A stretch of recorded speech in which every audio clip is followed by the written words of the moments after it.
Alexandre, je suis le cofondateur des Secrets du Chef. Je donne également les cours de cuisine chez les Secrets du Chef et je m'occupe de la sélection du matériel.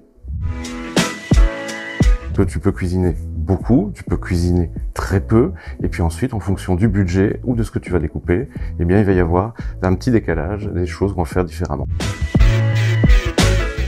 Chez les Secrets du Chef, au niveau des couteaux d'entrée de gamme, on travaille directement avec des couteaux qui sont forgés. Donc on les repère facilement parce que vous allez avoir toute une feuille d'acier qui va du bout du manche jusqu'à la pointe de la lame. En milieu de gamme, on travaille avec Global, c'est une marque ici japonaise, couteau totalement en acier. Évidemment, ici on est de nouveau sur quelque chose qui est forgé. La différence que vous allez avoir, c'est la quantité de carbone qui va être dans la lame. On va avoir une lame avec un petit peu plus de carbone, un tranchant qui est beaucoup plus durable ici. Et puis, en haut de gamme, on travaille avec des couteaux qui sont des couteaux japonais de la marque Kai. On va ici avoir un damassage. Donc c'est l'effet qui est donné sur la lame, on le voit très bien, avec des feuilles que l'on va écraser au fur et à mesure, tchac, tchac, tchac, tchac, tchac, pour arriver à une seule lame qui est extrêmement rigide. Et dans ce cas-là, ça permet d'avoir une lame qui est durable. Le couteau japonais est automatiquement fait pour un droitier, par exemple. Pourquoi?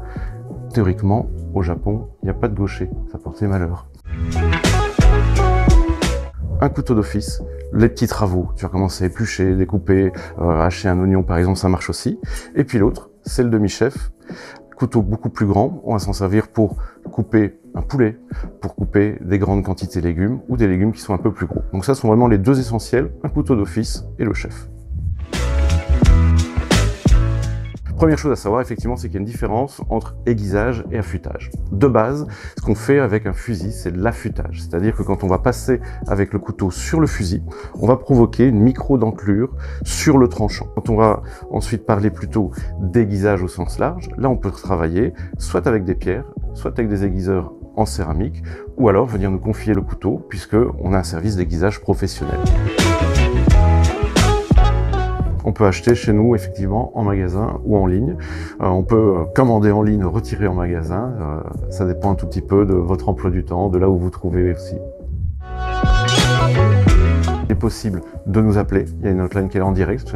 Donc là, vous allez avoir un des collaborateurs qui va répondre à vos questions, comme quand vous êtes en magasin. Et puis, si vous préférez passer par l'écrit, on a également un formulaire de contact. Vous pouvez poser vos questions et on y répond avec grand plaisir aussi.